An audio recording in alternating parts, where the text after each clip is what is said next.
Good evening and welcome to this week's episode of Sunday Night Live, your favorite automotive show where we talk about the issues that affect the customer experience at your store. I'm very fortunate. I've got a great network, and I have friends, connections, and colleagues that I bring on here on a weekly basis to share with us what they do or what they've done to improve the customer experience at their stores. Because the better the experience, I've learned a long time ago that customers will come back to you for everything they need when they need it. So you don't have to chase the petty metrics, because if you're maximizing every opportunity, you're not going to miss anything, and you're not going to sell somebody something they don't need. And this week, I'm excited, as I am every week, but a tad bit more, because the guy I've got on the screen here next to me, Sheldon, is somebody I've been a fan of his for quite some time. And this guy exemplifies the Kaizen mindset. I see time and time again yet another certification that this guy has achieved to just better himself. And the things that he does are quite different than what a lot of people do. And it all starts in here. It starts with mindset. It starts with taking ownership of what you're doing. And it's recognizing when maybe you're the problem and you need to do something different. So Marshall, welcome to the show, my friend. Yeah, man, I'm pretty pumped about being here. You know the deal. We talk all the time, but this is more formal, pretty fun stuff. So give us a background, maybe not quite to fourth grade, but tell us a background of kind of where you started and how you got to this place. Yeah, I mean, I feel like it's a fairly standard story. I started a fleet shop. I had some good folks that brought me up. If you've seen any of my other content, you kind of know the story behind it. But if you haven't, essentially, we didn't. The cell phones weren't where they weren't like they are now, and we had to look in the newspaper to find our jobs. And I seen an ad out for a wash hand position at a fleet shop, and I went there. I met the foreman, and he seemed like a cool cat, and he brought me on, and I just washed trucks.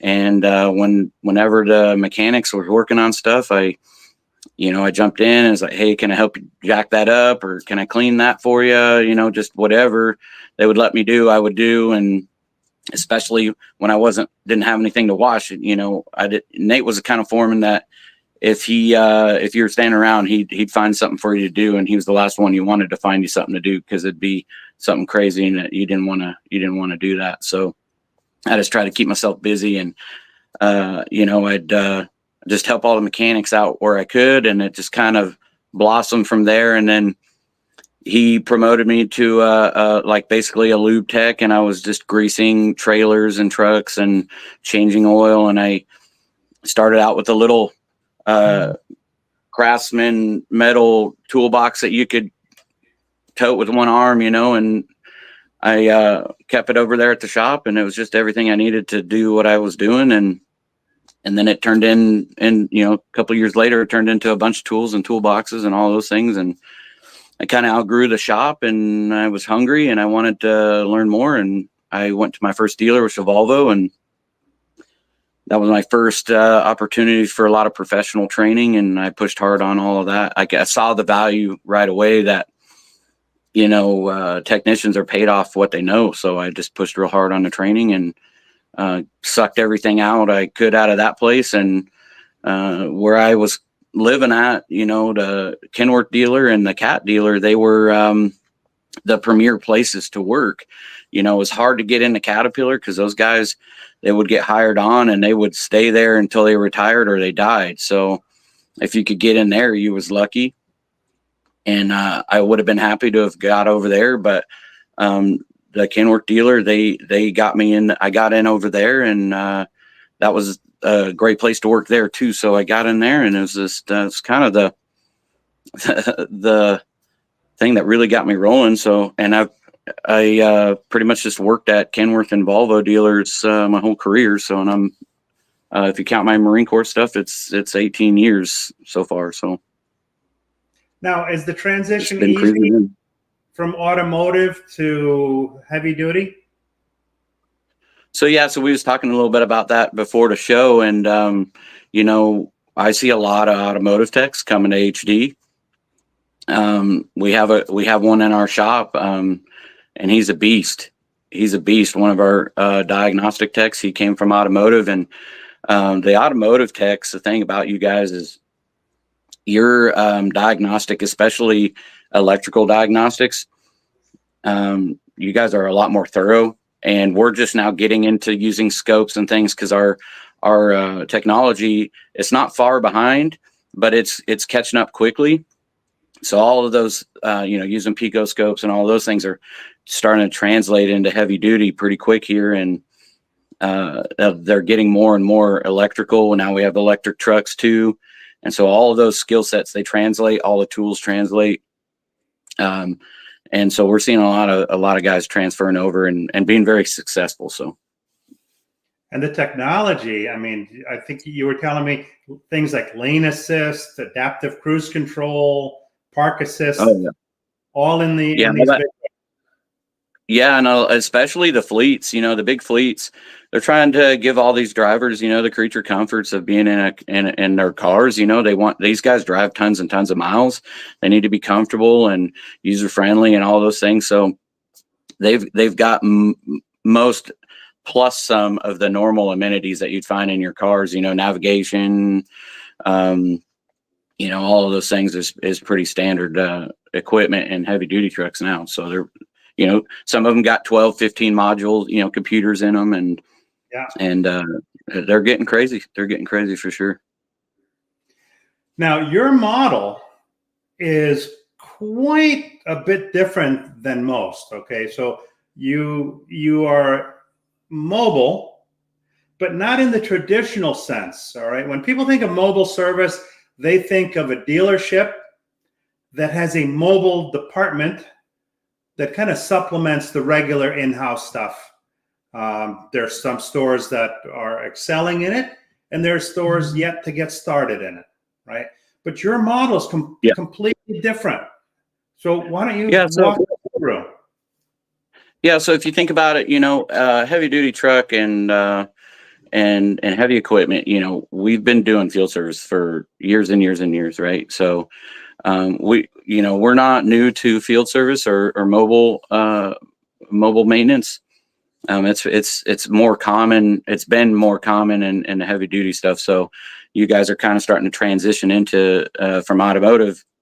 You guys are starting to kind of transition into it, and we don't do as much like one-off situations. Like in automotive, you would go to a person's house or their place of business, and you might work on their vehicle in the parking lot or whatever. Whereas because of heavy duty models, most of them are companies that own 10, 12 trucks, or maybe 3 trucks or 100 trucks. You might go to a lot, and there's 100 trucks and 300 trailers. I've been to fleet shops like that before too, or buses or trash trucks or all of those things. So they might have a lot of equipment there, and they may need you to come there and work on 5 trucks all at one time, and all different complaints. And we've got to work our way through it, diagnose it, and do the figuring on that. And so we don't get dispatched. I would imagine, I don't know for sure, but I would imagine in automotive, you would get dispatched to somebody's somebody's house, and then you might go to somebody else's house, and then you would maybe go, somebody's going to do some shopping and they want you to come check out, do a recall quick or something like that in the Walmart parking lot or whatever. Whereas like primarily we would, target our customer clientele would be more fleet based, and we would probably target fleets where we see an opportunity for continued business with the same customer over and over, just like you guys do. Except for the saying is more, big trucks, big bucks, right? So we're more focused on a customer relationship that's it may involve 3 technicians at one location assisting one fleet customer, or 5 technicians. And we use terminology like we call it block time. So you might negotiate with a customer for a flat 50 hours for a technician to be there, and they negotiate a flat fee for that. Got somebody from Canada, Nathan Williams. And Roger Conant from Houston. Hello, Roger. Hello, Nathan. But yours is even more unique because unlike a traditional situation where you've got the management dispatching the work and kind of controlling the process, you are essentially the operations guy, the fixed ops guy, the sales guy, the customer relations guy, the service manager, the tech, all of that. And at the same time, while you're doing all of those responsibilities, you're also developing a team of people like you. Yeah, for sure. I see Ryan Baum in there, gangster, mobile guy there. But yeah, we don't have service riders traditionally or anyone to dispatch us, right? So we go to our customers, we build our own book of business. We capture those customers. We get leads from our sales team that they're selling parts and things to those fleets like we discussed, and then essentially we take those leads and turn them into money. We go to our customers and we provide them service. So and ultimately the goal is to come back and keep going to that customer over and over and helping them with everything they need. Now, so you have a few technicians that you've brought on, right? Yeah. So I got on the mobile truck and I work at a small store. So the opportunity for mobile was pretty good there. The opportunity for mobile was great. We'd had a mobile technician for quite a long time, but I was setting some personal goals for gross profit and things like that I wanted to hit. So, and also tech count. So in order to get to the gross profit I was wanting to get to, I needed a tech count to get there, because I can't do it all by myself, right? So the goal is to build the business slowly at a time, a little bit at a time, until I could add technicians and service trucks, because all those things cost money. And so my management team just got with me and coached me through it, and gave me good advice. This is what we need to do to get to this step. And then I just pushed hard and got us there. We find us a technician, and I would use all kinds of different methods to find techs. I don't know if you want to get into that right now, but I would from start to finish, I would find the technician. We'd me with the management team, we'd recruit them on, bring them in, and then I'm completely bought in, right? So I've got to train this person. I've already stamped my name on, and we've hired them on, and now I've got to put in all the time and effort to make them into killers. And so I've got a whole methodology for doing the technical training, and we have some guidelines set by the company that I work for, and I follow all those, and I double down on those because I want them to get going and at an accelerated rate, because I need them to make money. The company needs them to make money. We need to get return on investment as quickly as possible. So I push the team hard and try to push them into that opportunity. Now, Marshall makes this sound simple, but I'm going to share with you, I'm going to dig a little bit deeper, because the way he looks at things, I can promise you, and all the people that I meet year after year after year, and this guy's mindset is something totally different. Let me get to a couple of comments first. So Roger Conant says, and fleet customers are rational customers. Roger, are you insinuating that a retail automotive service customer might not be rational at times? Have you ever heard of such a thing? Ryan Baum says, hello, everyone. Welcome to the show, man. And Roger says, Ford Pro is saving Ford's bottom line these days. And Ryan says, Marshall's getting after it. Robert Allen Carvel, hello from Atlanta, Georgia. So what I was going to say before was that it's mindset, okay? Now, Marshall realized early on that the more he knows, the more he can do, the more he's worth, and the more he can develop, all right? That is huge.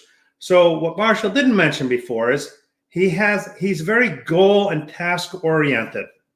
So if Marshall wants a new truck, Marshall has to, you guys look at the financials, right? So you're essentially a business within the business. Correct. And for those that are on the retail sales side of things, pay attention, because this parallels the opportunity that you have. Because in retail sales, you're a business within a business. The dealership is providing you with all of the tools necessary. All you have to do is set your goals, do your training, and do your own marketing. Never wait for somebody else to do the marketing for you. So Marshall the company shares the financials with him. He then looks at the financials, and if he wants a new truck, he knows what he needs to do in order to have that become a reality. So Marshall will look at the financials, know what the cost is to acquire a new truck, and then back into the plan that's necessary to achieve that end. And this guy, I can promise you, he achieves that end, okay? And he sets forth a plan and slowly but surely works in it. But what really smacked me in the face was a statement he made earlier. He brings people in and he takes ownership and responsibility for them. He makes sure that they get the training they need to become successful. Okay, Marshall's not worried about anybody taking his job. Marshall is more worried about making them do what he's able to do, because if he surrounds himself with people, great people, then he will achieve everybody's goals. Okay? It's not just about what he wants. It's about what everybody wants. But the thing that really, really got me is he said to me, hey, if somebody fails at something, and it doesn't happen that often, then I don't look at that person as that they failed at something. I look at me. I failed to instill in them the skills they need to become proficient in that particular area. And that is for those of us in automotive that have been in it for a long time, ask yourself, how many leaders, how many managers, how many directors look at it that way? Most of the time what you see is people pointing fingers. Oh, it's this person's fault. It's that person's fault. It's your fault. He points the fingers back at him. It's his fault. That's crazy, man. Well, they say it takes a village, right? But it's awesome if you can build the village yourself. And then, I'm working on second generation guys now. So I'm still training apprentices actively, but I'm also mentoring my second generation guys that are 3 years plus that I had already trained, and they've already broke out on their own, but now they're starting to get their own apprentices and training their own apprentices. So they're running into the same problems that I already ran into. So they're looking to me for that mentorship for that second generation. And so they're asking me, I'm trying to instill in them that same thought process. It's like, they'll call and they'll say, hey, I got an apprentice I'm working on, and he's just really not grasping, we're 6 months in and he's not very good at this or that, or he's just struggling in this area. And, they've got to look at their approach, because it's something, either they chose incorrectly, or when they were in the recruitment process, they didn't take enough time to hire slow, fire fast situation. They didn't take enough time in choosing the right person for what they're doing, or they need to educate themselves more on that particular skill set. it's like what we were talking about previously is, I've had apprentices that they may not, they're not grasping, data link diagnostics, which can be difficult sometimes, and how this daisy chain together. And so, and I realized that it wasn't them, it was me. I wasn't as good at it as I could have been. And so I wasn't explaining it properly. So I went back, redid some training, did what I needed to do in order to make myself better at it, so that and I'm not afraid to ask other techs, even techs junior to me, because, you can't know everything. It's hard to be bumper to bumper, especially these days. So, I consider myself to be a bumper to bumper technician, but, if you're building engines back to back to back, you sometimes you've got a data dump, and you got to come back and teach yourself something again. And that's just the way it is, though, but, we've got to just keep edging, hammering at it. You know what I mean? I mean, that's an incredible mindset. Let me get to a couple of comments. Robert Allen Carvel says, in Atlanta, Amazon will come to your house and change your oil. Average repair order is $269. And people will gladly pay it because of the convenience factor. And Nathan says, like they say, knowledge is power. 110%, Nathan. He says, that's what they call being proactive. Now, Roger Gutierrez is with us. What's up, people? How are you, Roger? What's up, brother? Like the stuff you guys are doing over at the store. You're putting out some more content. I like that a lot. And Nathan says, like they say, those that can do and those that do teach. Roger Conant says, does Marshall have any help? Marshall? Yeah, I mean, I got tons of support from my management team. So, all the things I'm learning, like I said, I try to put everything that I learn into apprentices. So when I learn something new about a financial or something in the financial that I don't quite understand or anything like that, I turn around and I pour that right back into especially the 3 to 5 year guys with the financial stuff. The 3 years and less, those guys are still drinking from a fire hose. So with the technical stuff, I hit some small things on the financial stuff, especially numbers that they need to be focusing on. But the 3 to 5 year guys, definitely financial stuff. But yeah, I got plenty of support. And when I need more help and our force report looking good for the year, the management team gives me the green light to bring somebody else on. So when I need help, I get it. When I don't need help, I don't get it. But you're so deep involved that you know and understand the financials to be able to book the work so that it makes sense for everybody, right? One of the biggest challenges that stores have today is that it seems very fragmented, okay, from what I see. You've got a general manager who's paid handsomely, he or she, to run the store. For the most part, they've been brought up through the front end, so they may not be as knowledgeable with the back end of the store, but they're still expected to run the entire operation. But where I see sometimes the breakdown is that the people downstream aren't fully bought into the store's mission. They're not necessarily pulling the rope in the same direction, okay? Whereas with you, the way you look at things, you look at, okay, so how does the company benefit, and how do the people that you are charged to oversee, how do they benefit?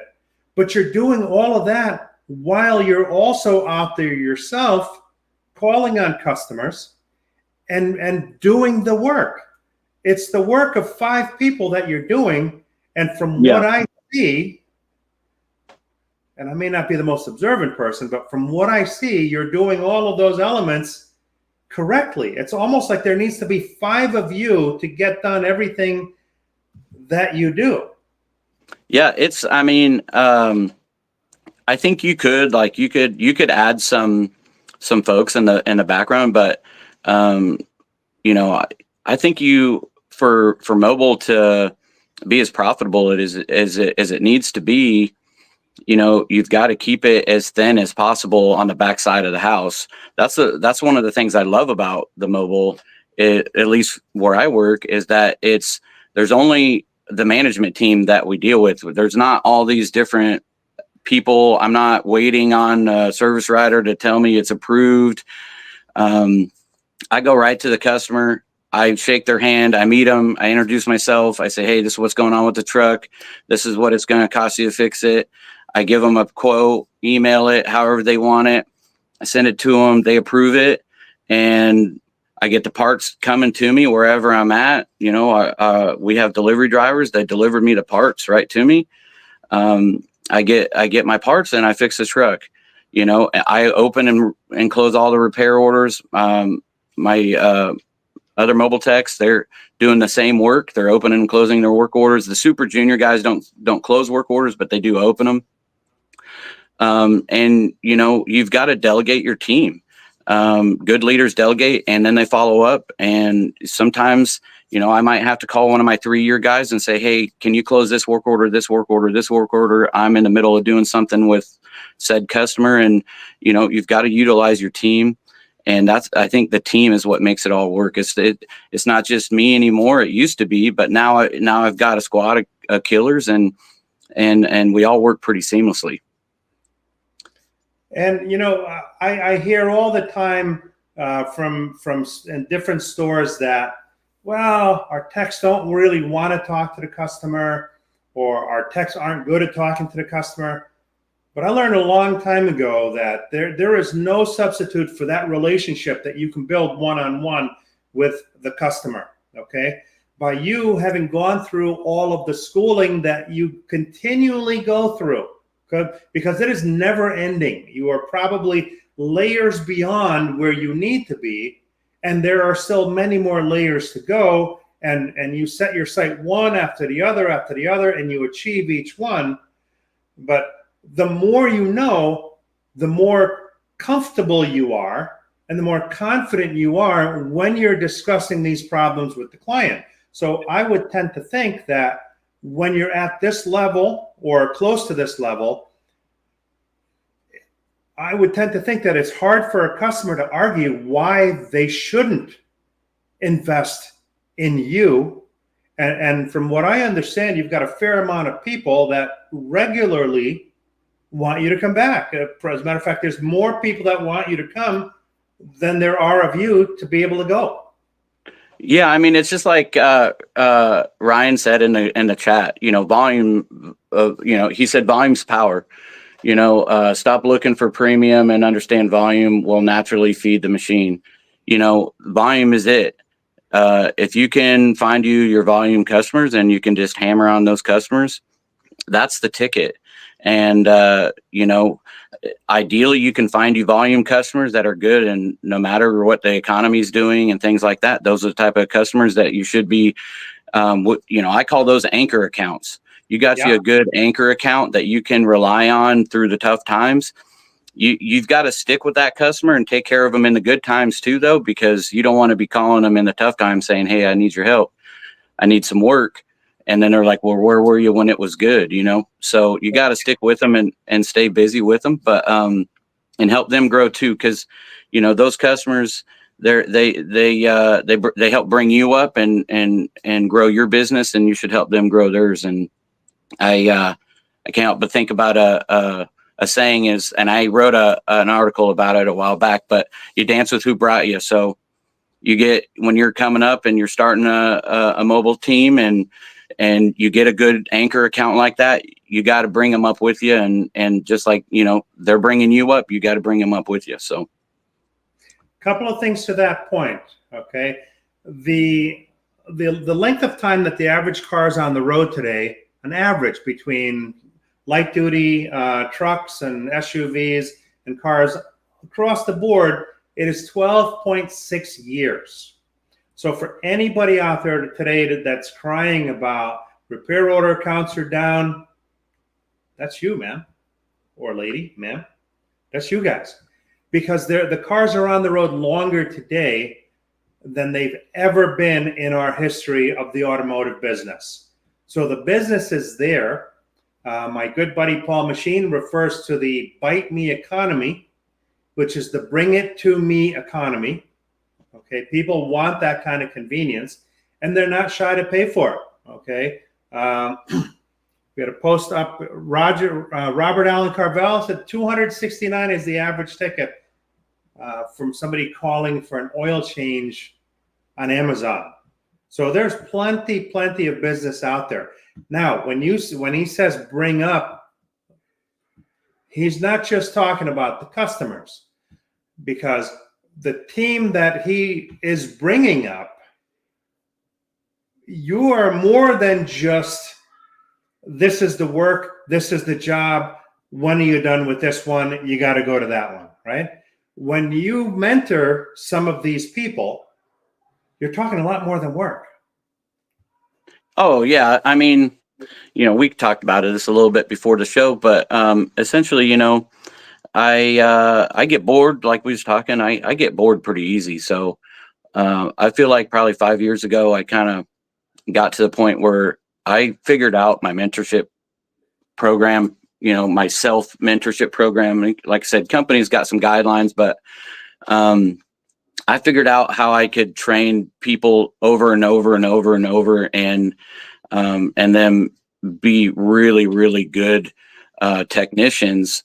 And I got that figured out pretty good. Well, that I realized that there was also some problems, because I might train a technician and raise them up the wrong way. They can still be a killer technician, but they might have a poor attitude because of the way that I raised them up as a technician. It's real easy to create a shop queen where when anything goes wrong, they're just freaking out and having a poor attitude and things like that. So I started thinking a lot about things like that, or every time I learn something, like I said, I try to put it into my apprentices. So like, not this March, but the March before, my wife and I bought our first house, like we were talking about. One of my junior guys came to me and he said, "Hey, I'm thinking about like the future, and I think I need to start thinking about purchasing a house." So I was just like, well, this is how I did it. Not saying it's right or wrong or indifferent, but this is how I did it. This is how I saved up. This is how I got, my credit score where it needed to be. And if you'd like any advice or any help, if I don't know it, I'll find somebody that does. I can get you in contact with the people, and that was a few months ago. And he's going to have a house before end of the year. He's already got approved for his loan, and he's out hunting and trying to find the right spot, And then, like I said, just kind of stepping back to that, the previous deal there was, it's easy to train killers, but you have to train into them how to react and how to treat other technicians in the shop. What's an appropriate way to talk to other technicians? When I was coming up, there was tons of cussing and things like that. But I want professionals. I want killers, but I want professionals that they pride themselves in good quality work. And all of those things are instilled in them at the beginning. So if you don't instill all the proper things in those apprentices, you could be in for a shop princess. And I've trained them. I'm telling you, I've trained them. I know that you can create them pretty easily. I used to do a lot of, I still do it somewhat, but I don't do it as much. I should probably get back into it, but I used to do tons of, what are the sayings that, a lot of people do it with children, where they get together and they're, like a mom and a daughter, and she's like, "You're beautiful and you're smart." And, no, daily affirmations. Daily affirmations. Okay. Right. So I used to do lots of daily affirmations. I kind of, like I said, I've kind of backed out of it here because I haven't really, my apprentice right now is approaching 1 year. So I've kind of backed out of him for the last few months, but daily affirmations are one of my big things. Well, I used to have an affirmation that I used to say with my apprentices going, 8 years ago. And, I used to tell them all the time, it's like, listen, I'm the best at what I do, and there's nobody better than me. And if you tell somebody that every day, they tell themselves that every day, you're going to create yourself a shop princess. They're going to be studs because I created them in my image, but you create a bad attitude in somebody like that. So I started changing those affirmations up slowly and surely and trying different ones. And, fortunately, I've trained lots of technicians, and, volume is power, as Ryan says. And the more I train, the more I'm able to narrow those affirmations down that really add up to the company values and my values and what I want, and the technicians that I got to work around for 55 hours a week, 50 hours a week, and the ones that I want to send to my customers. So that's what we got to do. We got to stay on. Now, as I said before, the model is interesting because you're the hunter, you're the worker, you're the supporter, you're everything. Whereas most other people just get dispatched jobs and everything's done for them, right? So when you look at the financials, you set goals as to where you want to go. And then you do the math to back into how many people do I need? How much work do I need? And then you train the people to also go out and be able to have these intelligent conversations with their customers. Now, do they sell most of the stuff like you, or is there a little different hierarchy as you're bringing them up? So the model that I've been using, which once I get some of my more senior guys, my 3 to 5 year guys start kind of coming into age, so to speak, my goal is to create more of me. It's always been to create more of myself.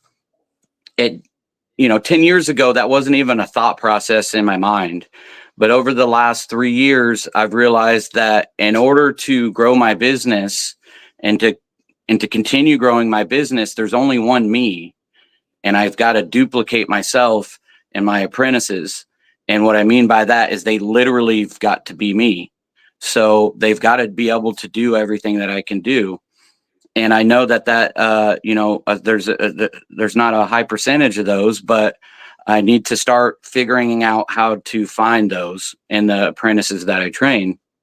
So now I've got some 3 to 5 year guys that are all still with me, and I'm able to dig into those guys and start figuring out which ones are going to have the right mindset for what I do.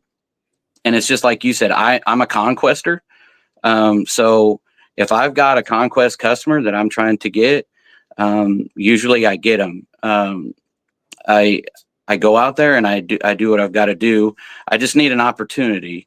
I ask for a sale, and the customer gives me an opportunity. I'm usually there for a while. And what I like to sell is all these fleets are having the same problems that all the other shops are having, the dealerships are having, and that's finding technicians. And what we sell is a solution. That's what everybody sells is a solution to a problem. And I see a problem of technicians. And when you go to fleet after fleet after fleet, and they need 5 more techs, this one needs 5 more techs, this one needs 3 more techs, I see a problem of labor, and I want to figure out a way that I can make money with that. And that's where the block time, like we talked about earlier, comes into play. Or if I can get a technician to be at that customer's location even 3 days a week, that makes it easy for me to schedule. I can say, hey, you're going here for 3 days a week, and then you're going to go over here for the other 2 for the week. And that makes it really easy for me to do that. And then also, most of those we get lined out with charge accounts or whatever. And the billing is easy. You're not flying around, and all the contacts are easy, and it makes life a lot easier when I know who I'm supposed to contact, and everything flows. And once I'm able to get into that customer and I figure out, hey, I could find you a guy and I could train him up and give you a solution to this labor problem. That's literally what I've been doing for the last couple of years. Is I find a customer and I find one that needs a technician. We hire them on, we train them, and I train them specifically for that customer. I train them at their location, and that technician goes there every day and works on their equipment specifically. I want to get to a couple of comments, and then I want to come back with a follow-up to that. Roger Conant says, entrepreneurs are pioneers. They get a shot at a lot, but get to claim the territory. And let's see. You read this one already, right? From Ryan, volume is power. Yeah. And Robert Allen Carvel says, top 3 costs for trucking companies are fuel, tires, and drivers. Now, what you said moments earlier, I want to go back to for a second, because what I tend to see in different places is management that, I don't know the right word, afraid isn't the right word, but they're sometimes reluctant to want to bring people up to that scale because there's a fear that here's a person that could potentially take my job. And I think that mentality stifles a lot of shops, because the way you look at it, I don't think that's even part of your thought process. Your thought process is you want to duplicate everything that you do. You want to make them as capable and proficient as you are, because in the grand scheme of things, you as a team will be able to create that much more. That is a total mind shift from what I see in a lot of dealerships that have seen in a lot of dealerships over decades. And I mean decades of think about it, right? The foreman wants to be the service manager wants to be the GM. And if nobody's duplicating themselves and somebody else, how are they going to replace them? How are they going to have somebody else to come in and replace them? Are you going to hire them out? You're going to find somebody out on the street that can do your job as good as you? No, man, you got to train them up. Either way, you're training somebody. So why don't you train somebody right next to you that you like? Find somebody that you like and train him to do your job, because, the mindset should be that, I can't move up if there's nobody to take my place. That should be the mindset, right? I can't move up if, you think they're going to let the golden goose go to the next level if there's no other golden goose to sit on his eggs. I mean, right. This is not going to happen. That's why a lot of technicians think, well, I can never get off the floor because I'm making the money. Once I leave the floor, I'm a cost to the branch or the store. Well, you've got to make somebody else a golden goose, man. If you can make somebody else a golden goose and they're not so worried about losing you're free to make a move, And at the end of the day, you grow the business exponentially, right? Yeah. People lose sight of that. They don't put 2 and 2 together, and there's just so much missed opportunity. One of the things I sincerely hope people take away from tonight's episode is a mind shift that you can control, that everybody can control. And if you're a general manager, if you're an owner, to be able to approach your people in a different way and really be able to convey the value to them as to what they mean to themselves, what they mean to their coworkers, what they mean to the customers, and what they mean to the whole organization, and how we can all elevate, right? I don't think they're going to throw the best person out. I don't think they're going to throw the second best person out. What they're going to do is they're going to grow the business in such a way that they have more professionals. And let's face it, when a customer comes into your store, they can tell in 2 nanoseconds exactly what that store is made of. And they can make a decision on whether or not they want to spend their hard-earned money with your store based on what you developed from a culture standpoint. Joshua Taylor, welcome, man. He says, you aren't a leader until you've created a leader that can create a leader. That's a mic drop right there. I mean, that's the deal. I mean, the goal should always be to train somebody up to take your spot. Otherwise, like I said, I don't see any other way to grow out of it, right? it goes right back to, you can't mentor somebody past where you've been, right? You know, I can't teach somebody to do something I've never done before. That doesn't add up. Now, you also have had involvement with schools and mentor, or advisory positions. Talk to us a little bit about some of those experiences. Yeah, so I was in a Facebook group on Facebook, obviously, and it was a diesel page. And I was talking to this guy's name's Brent Delphil is his name. Shout out Brent. I don't know if he'll see it. I'll send this to him. But Brent was talking to me one day, and he said, I said, yeah, it seems like it's getting a little tough to find apprentices and things. This was, like I said, probably 10 years ago. And, he said something. He was an instructor at a college. He said, well, why don't you go down to, your local community college and see if they got a diesel program? If they do, ask them about their advisory board, see what you got to do that. So I was talking to my wife, and she was going to a program, a nursing program. And I said, do they got advisory? And she was at the community college. And I said, do they got advisory boards over there? I've never heard of this thing before. And she said, oh yeah, they got one for the nursing program and the automotive program. All those programs, those trade programs, they've all got advisory boards. So she said, shoot, they got one for the beauticians and stuff over there. I said, well, God dang, I'm going to have to go check that out. I said, well, how do I find out anything about it? She said, well, just call over to the college and tell them you're trying to figure out who's in charge of that over there. So I called over to the college and I told him, hey, this is the deal. I work here in town and I'm trying to figure out what's the deal with this advisory board for the diesel program.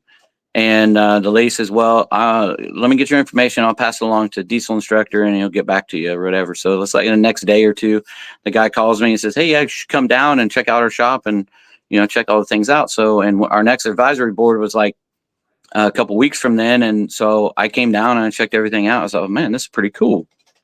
And I got to meet all the students that were in the class. And I did a little volunteering where I'd come in on my days off and when they had class and they were doing lab work and kind of watch and assist and throw some stuff out there. And that's ultimately what got me into teaching apprentices too, was because I wasn't I wasn't bringing on apprentices at that time.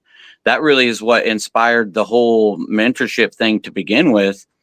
Was I was there and I was involved with those students and I don't know, something just clicked, you know what I mean? I was like, oh, this is what I'm supposed to do. It was almost like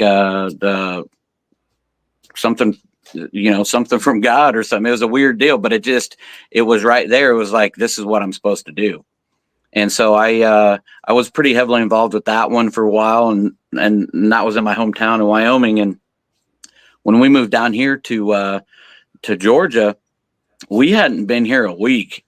And that was something missing from my routine. I'm a big routine guy. I wake up in the morning, I set my keys and my wallet and everything in the exact same spot every single day. And if it's not there, it ruins my whole morning. I'm totally jacked up, right? So my routine before was, I had this school that I was involved with and I was like, hey, I got to get back into my rhythm.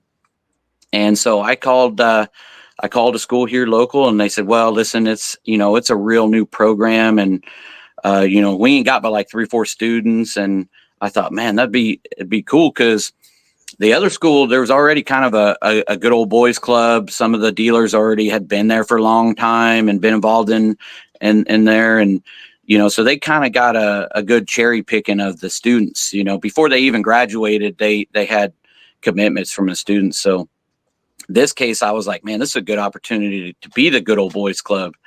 So, I got in there with them and I've been, working with them for probably 4 years now. And then they've grown their program from, like I said, 3-4 students to 40-ish per semester or whatever. Wow. That's quite, it's blown up. It's blown up. And, I think if I had any advice for somebody trying to get into that is, you got to talk to the instructors, and, I say, hey, what do you guys need from me? Like, what can I do to help you? Some of these instructors, they've never written a grant before, or a request for grants, or any of that stuff. I went through a whole class on how to write the request for grants and things. Just because the instructor didn't even know how to do it. And I'm trying to help him get equipment and things like that, so that, the program can be great, and I can get good students from it. That's the goal. I'm putting all this effort in, knowing that eventually I'm going to get something back in return. And that's going to be a quality student. If I can get one student from that school, and I can train them up, and, I can get them to average in 25, 30K a month, I'm doing, I'm getting paid back. So, that's what I'm trying to do. So, you just got to ask them, what do you need? There's a lot of times where there's a lot of red tape around donating things to the schools. And I know that sometimes, especially if you're at a big, more corporate dealership, or a publicly owned dealer group, it's a little harder to donate things. But especially like if you're trying to buy a brand new engine, donate it, things like that. So what I focus on is the things that don't have so much red tape.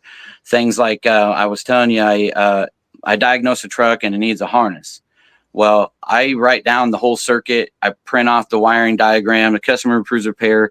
I say, hey, do you want the part back, or can I trash it? They say, oh, you can go ahead and throw it away. So I put the new harness on the truck. I take the old one. I write everything down on the schematic.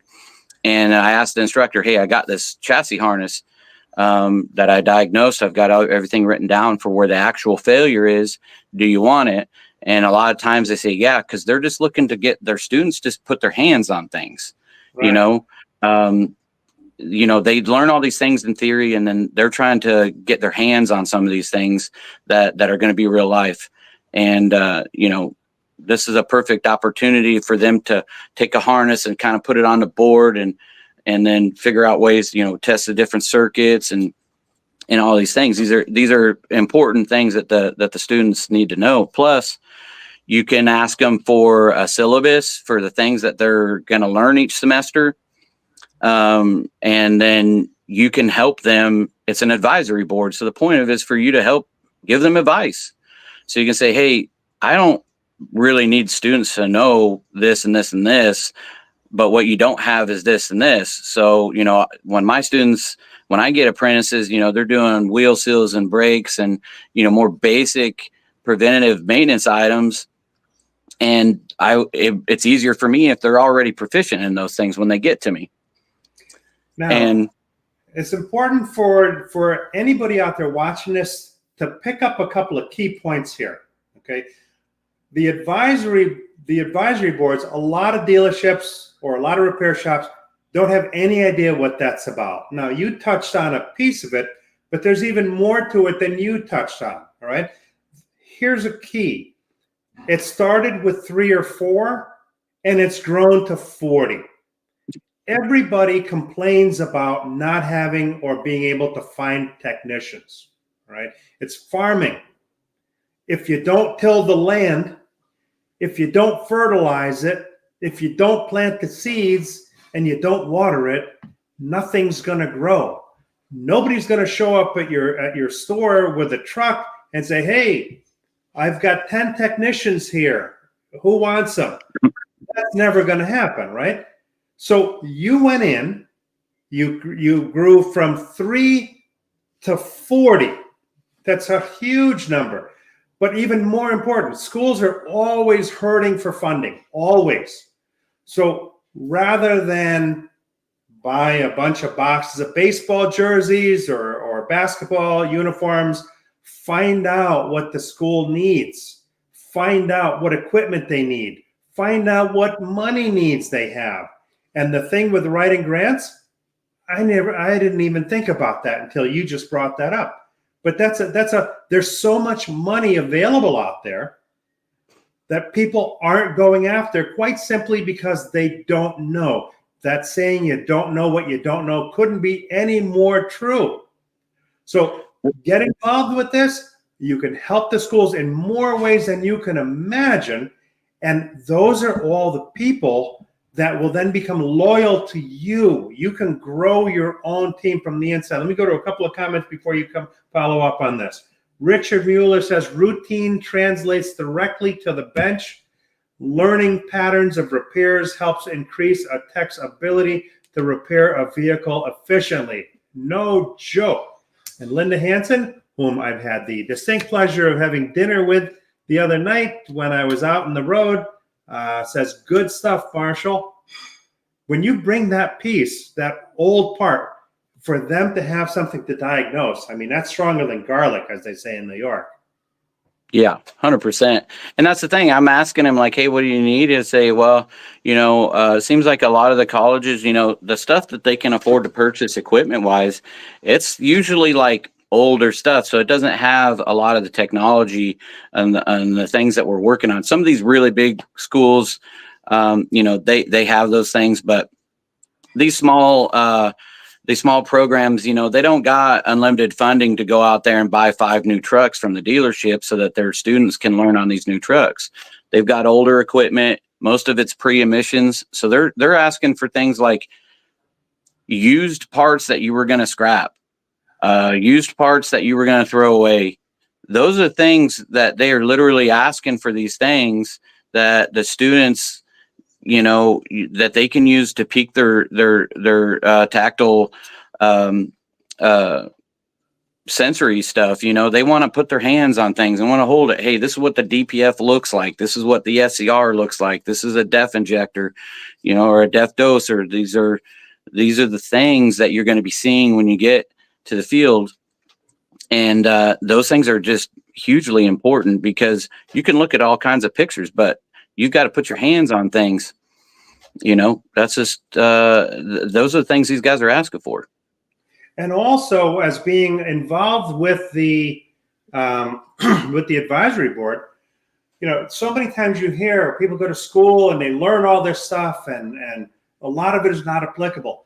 Part of what you do in this advisory capacity is you're able to help them develop curriculum, and you're also able to help them determine what's relevant and what's not, right? You're helping them stay focused on the skills that they need to develop in order to really excel in this, and by helping them find monies so that they can work with more modern stuff, it just, everybody wins, right? If you're only working on the old stuff, how are you possibly expected to know the new stuff? And that's what's out there.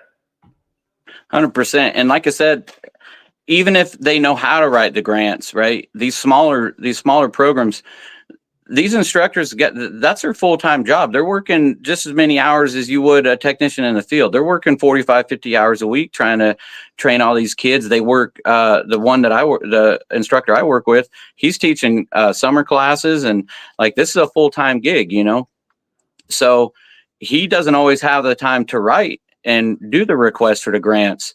So sometimes it's just like, hey, could you help me fill out this paperwork? And, it's that kind of stuff. It's administrative stuff that they might even need help with. So you really just got to ask them and offer your help and say, hey, I can help. Whatever you need me to do, I'm down to help you. And I feel like that's where you need to be, especially if you're trying to be in the good old boys club. I like to say that because you're going to find out, if you've not been in an advisory board or you've not been involved with any schools, that if you're late to the party, all these other places are already involved, and they've already built these relationships with the instructors, and they've already been donating all this equipment and all these things. Who do you think they're going to give their best technicians to? It's not going to be you that just showed up. It's going to be the guys that have been there since the beginning. It's going to be the folks that have been there grinding it out with them, been in the trenches with them. So you want to get in there and help where you can, and add value where you can, because that's what's going to get you the technicians that you're looking for. What I love about also what you do is that you like to be involved at the community college level, because you want to bring more opportunity to some of the people that didn't necessarily have the opportunity. I mean, let's face it, there's no greater business than the auto business. And 100%. Bring in. And And that's what I run into is like, I came up, I didn't go to school. I didn't know anything when I came in as washing trucks. You know, a lot of the guys that I picked to be on my team, you know, one guy came from a butcher shop and another guy came from a restaurant. You know, they just have the skills and the drive to want to be more for themselves, for their families. They're out here hustling. They're trying to make money. And that's what it's all about is a lot of these folks, you know, you try to give opportunity where they may not have had it before, you know.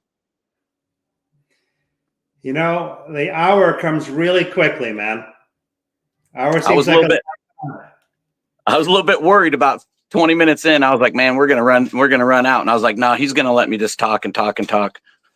We have hours more to cover, but it's a 1 hour show. And I can't tell you how much I appreciate it, because what you've shared with us tonight goes so much beyond, so many levels beyond just what you do. We got a glimpse at who you are, not just what you do. And what I love about that is that hopefully it inspires some other people out there to want to take on that kind of responsibility and really break themselves out of the shell and just help our business gets better. So Marshall, thank you so much for being on the show. To those that watched it live, thank you. To those that watched it on the replay, thank you. If you know anyone that might value from this episode, by all means, do share it. And if you're not connected with either one of us, if it makes sense to connect, I think we're both open to it. Just reach out. So with that, I wish you a safe and successful next week. And we'll see you next week on Sunday Night Live. Marshall, hang on here after we log off. Yeah.